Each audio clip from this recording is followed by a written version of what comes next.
all situations are situations of human comprehension. Pretty much anything that you do, whether it's a product you build or experience you create, or an experience you go through yourself, Mm. or a product that you use yourself, they're all situations where we are trying to make sense of something as a human being. Once you really internalize that, a whole different way of first being empathetic and then second Mhm. being creative opens up to you.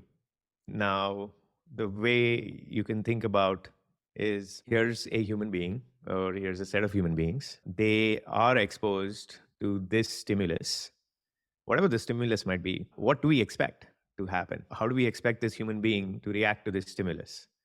And that's where you can start going back into your pattern matching library, right? And start pattern matching. Now let's analyze why they reacted perhaps the way they did in that situation. Because in that situation, you have access to the truth or some version of truth, which is the observed behavior or the manifested behavior. When you have enough of these patterns and you ask the why question, it now informs what you are going to do in the future, which is almost the antithesis of truth, or it's at least the lack of truth because it's not yet happened. So as you go back to these various patterns that you might have seen and you ask the why question, your brain predict what the next word is going to be or whatever. And it seems like magic. In some ways, there's a large language model in here and in here. That's how these things operate. We get amazed when we give ChatGPT an entirely crazy new prompt, something it has never encountered before.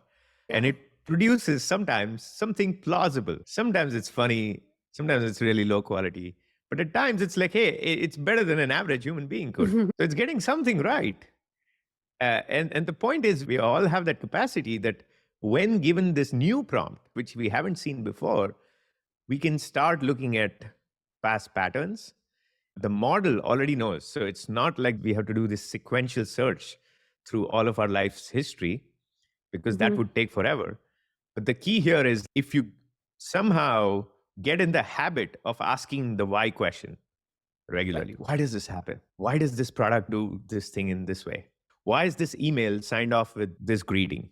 If you look around you, this sort of knowledge and these patterns are everywhere. Instead of just looking at that pattern and saying, well, in this type of marketing email, you should start with this call to action or you should end with this call to action. Yes, you are learning something, but you're missing out on the real learning because you Mm. never asked why. You just asked Yeah. what and how much. You might say, oh, what is it? And how much uplift does it have? So I encourage people to ask the why question. Why does it have uplift? Because that will actually inform your model. That will enhance your model such that the next time you get a prompt, which may be a Mm. little different, you'll now be able to do magic. Whereas Yeah. everybody else, your competition, is doing a pretty basic, dumb search through a library, which is, what are all the call to actions I've seen and what were all the uplifts from those call to actions? And oh, this one worked best. So let's just pick this one. Whereas if you Yeah. ask the why question, you augmented that model that lies within you, you'll be able to come up with something unique that is actually optimal.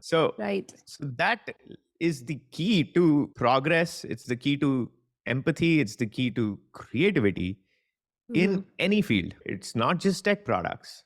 If you want to get great at this, if you want a great model to be built in here, be open to things outside of just your domain. Maybe start with your domain because there's enough in your domain, but be open to everything.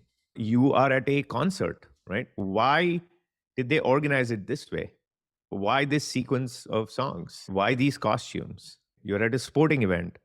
Why did they do this little thing in the intermission? There's just so many whys.